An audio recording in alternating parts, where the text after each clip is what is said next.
मुसलमानों की बड़ी तंजीम जमात-ए-इस्लामी ने प्रेस कॉन्फ्रेंस के जरिए फ़लस्तीन के साथ अपनी एकजुटता और समर्थन दिखाई। कहा कि हमास के टॉप लीडर इस्माइल हानिया की शहादत पैलेस्टाइनियन स्टेटहुड की लड़ाई को और मजबूत करेगी। जमात हमेशा फ़लस्तीन के साथ खड़ी है और हिंदुस्तान में जो भी पैलेस्टाइनियन स्टेटहुड की मुखालिफत करेगा वो देश के नेशनल इंटरेस्ट के ख़िलाफ़ है। GIH प्रेसिडेंट सादतुल्लाह हुसैनी ने प्रेस कॉन्फ्रेंस के दौरान कहा कि यूपी के सरकारी मदरसों के साथ गवर्नमेंट का रवैया काफ़ी चिंताजनक है। इस्टेब्लिशमेंट के ज़रिए मदरसे के स्टूडेंट को सरकारी स्कूलों में पढ़ने पर मजबूर करना कॉन्स्टिट्यूशन और फंडामेंटल राइट्स के ख़िलाफ़ है। जमात योगी सरकार को मेमोरेंडम देगी और ज़रूरत पड़ने पर लीगल लड़ाई लड़ने के लिए भी तैयार है। जमात ने नए ब्रॉडकास्टिंग सर्विस रेगुलेशन बिल पर भारत सरकार की मंशा पर चिंता जताते हुए कहा कि सरकार यूट्यूबर्स, ऑल्टरनेटिव मीडिया और सिटीजन जर्नलिज्म की आवाज़ दबाना चाह रही है। आइए सुनते हैं GIH प्रेसिडेंट सादतुल्लाह हुसैनी और जमात के जनरल सेक्रेटरी इंजीनियर सलीम ने पोस्ट प्रेस कॉन्फ्रेंस में क्या कहा। तो आज हमारी प्रेस कॉन्फ्रेंस में कई इश्यूज पे बात हुई है। सबसे पहले बजट के इशू पे बात हुई है और बजट पर हमने ये कमेंट किया है कि ये बजट आम इंसानों के लिए, गरीबों के लिए और किसानों के लिए, SC ST के लिए, माइनॉरिटीज़ के लिए, उनके कल्याण के लिए इस बजट में कोई ख़ास बात नहीं है और बजट टोटली कॉरपोरेट को सपोर्ट करने वाला और आम लोगों के इंटरेस्ट के ख़िलाफ़ है। दूसरा जो बड़ा इशू रेस किया गया है वो मदरसों का इशू, उत्तर प्रदेश के मदरसों का इशू रेस किया गया है कि वहाँ के एग्जीक्यूटिव ऑर्डर, चीफ सेक्रेटरी के एग्जीक्यूटिव ऑर्डर के ज़रिए कोशिश की जा रही है कि मदरसे के सारे बच्चों को सरकारी स्कूलों में शिफ्ट किया जाए। हम समझते हैं कि ये माइनॉरिटीज़ के कॉन्स्टिट्यूशनल राइट के ख़िलाफ़ है। आर्टिकल 30 में, आर्टिकल 29 में जो माइनॉरिटी को एजुकेशनल राइट्स दिए गए हैं उसका क्लियर वायलेशन इस ऑर्डर के ज़रिए होता है और राइट टू एजुकेशन में जो एग्जेम्पशन दिया गया है उसका वायलेशन होता है। तो ये यूपी गवर्नमेंट का एग्जीक्यूटिव ऑर्डर अनकॉन्स्टिट्यूशनल है, इलीगल है, इसलिए हमने डिमांड किया है इसको फौरी विड्रॉ किया जाए और मदरसों को काम करने दिया जाए। तीसरा जो इशू है वो फ़लस्तीन का इशू है। हम समझते हैं कि फ़लस्तीन का इशू बहुत ही सीरियस हो चुका है और पूरा इंटरनेशनल पीस के लिए एक बड़ा ख़तरा बन चुका है। तो ये जिम्मेदारी है कि फौरी बड़ी ताकतें आगे बढ़कर यहाँ सीज़ फायर कराएँ और जो वॉर क्रिमिनल्स हैं उनके ख़िलाफ़ एक्शन लें, उनको सज़ा दिलाएं। हमने हमारे मुल्क से भी मुतालबा किया है कि इन दोनों कामों के लिए, यानी एक तो यहाँ इमीडिएट सीज़ फायर के लिए और वॉर क्रिमिनल्स को सज़ा दिलाने के लिए वो अपने असर रसूख का इस्तेमाल करें। और ये भी डिमांड किया है कि इजराइल को जो आर्म्स एक्सपोर्ट होते हैं इंडिया से उसका सिलसिला फौरी रोक दिया। और इस वक्त जो इसराइल को खुलकर सपोर्ट करने वाला कंट्री है वो अमेरिका है। अमेरिका की ताकत की वजह से ही इसराइल इतने सारे जुल्म कर रहा है। अमेरिका ही इसराइल जैसे बारबरिक देश को जो है वो सपोर्ट कर रहा है, हथियार दे रहा है और उसकी पीठ थपथपा रहा है। और मैं समझता हूँ कि सिर्फ इसराइल जिम्मेदार नहीं है। फ़लस्तीन में जो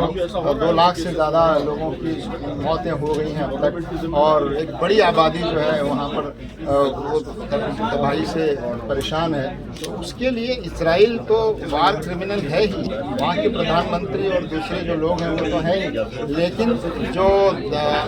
अमेरिका है उसको भी हम पूरी तरह से जिम्मेदार मानते हैं। अमेरिका की मदद और सपोर्ट अगर इसराइल को नहीं होता तो आज फ़लस्तीन में इतना नुकसान नहीं होता। और जो लोग अमेरिका के साथ यूरोपियन कंट्रीज जो इसराइल को सपोर्ट कर रहे हैं, हम खुलकर उनको भी कंडेम करना चाहते हैं कि अगर वो दुनिया में शांति चाहते हैं तो इसराइल के अन्याय को रोकने की कोशिश करें और फ़लस्तीन के लोगों के साथ इंसाफ करने में ये अमेरिका और दूसरे जो यूरोपियन कंट्रीज़ हैं और जो हमारे यूनाइटेड नेशंस हैं उनको आगे आकर इसराइल का हाथ पकड़ना होगा। वरना जो हमारे देश, पूरे दुनिया की जो शांति है, पीस है, वो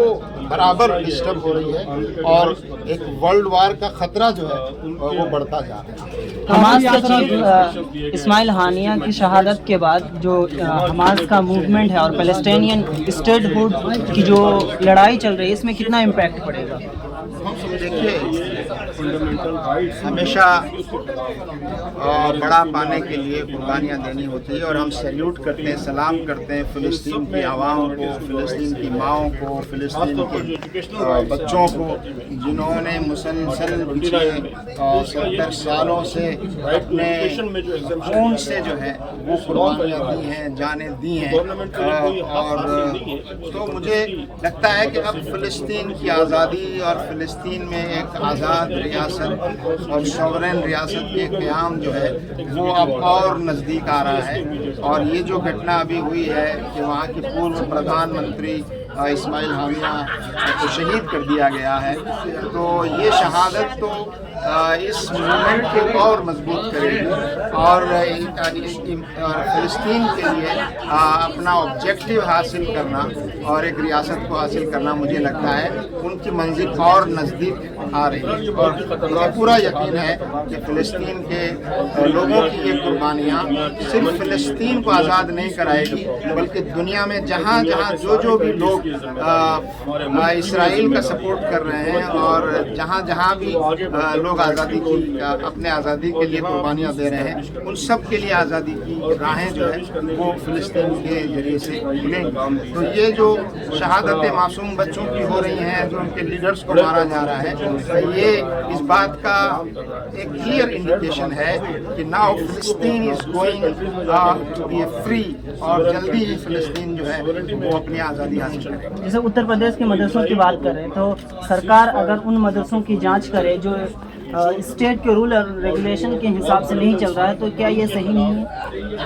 जांच करने से किसी ने नहीं रोका है, जांच तो होती रही है, सरकारें जाती है, जांच कर सकते हैं, मगर ये जो आप एक आदेश दे रहे हैं कि जो मदरसे रिकॉग्नाइज नहीं हैं उन मदरसों से आप बच्चों को फोर्स करके और दूसरी जगह शिफ्ट कर दीजिए, तो ये तो एक कम्युनल आदेश है, ये एक नफरत भरा आदेश है, ये एक मुसलमानों के खिलाफ, इस्लाम के खिलाफ, और इस्लाम की पहचान चूँकि मदरसा जो है इस्लामी शिक्षा देने का एक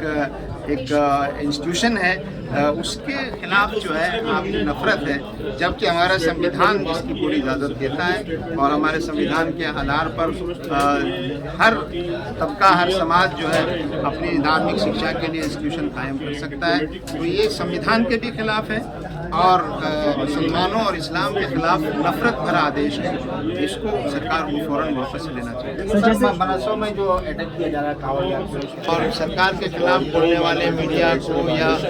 लोगों को इस तरह से चुप करने के लिए इस बिल में ऐसे प्रोविजन रखे गए हैं जो हमारी जो प्रेस की फ्रीडम है उस फ्रीडम को कमज़ोर करने वाले हैं। और चौथी बात जो हमारी प्रेस कॉन्फ्रेंस में आज की गई है, और जो फ़िलिस्तीन का जो इशू है बड़ा वो संकट गहराता जा रहा है, और पिछले अक्टूबर से जो वॉर चल रहा है उसमें तकरीबन 40,000 सिविलियंस मारे गए हैं। एक एस्टिमेट के मुताबिक तकरीबन 1,86,000 लोग मारे गए हैं। गाज़ा पूरा तबाह हो गया है और अभी देखा गया है कि इस्माइल हानिया जो वहाँ के पूर्व प्रधानमंत्री थे फ़िलिस्तीन के, उनकी हत्या हुई है ईरान में। तो ये संकट बड़ा गहराता जा रहा है और पूरी दुनिया देख रही है, और अमेरिका को ख़ास तौर से हम कंडेम करना चाहेंगे कि अमेरिका का जो इजराइल के प्रति जो नरम रवैया है, सहानुभूति का रवैया है,